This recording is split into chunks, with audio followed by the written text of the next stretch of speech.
我嚟到 Taringa 區 Beatrice Residence Townhouse 新盤，已經起好晒㗎啦，就快可以入伙，而家等緊 title。嗱，佢總共咧係9間 townhouse， 我哋呢度咧係後排嘅，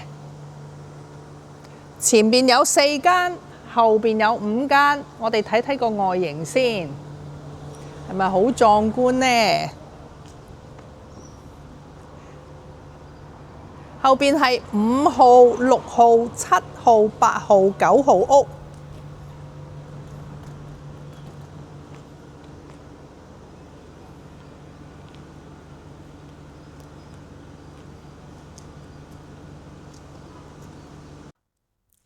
眨下眼呢，快高長大啦！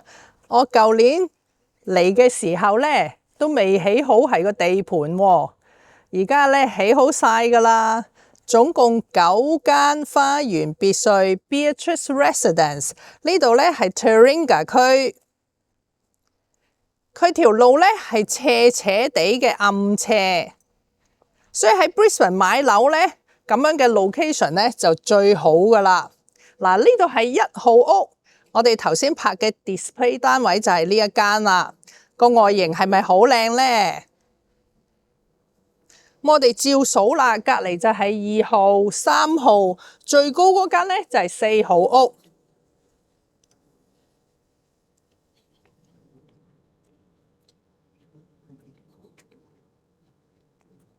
喺度住嘅人呢，起碼有返咁上下㗎。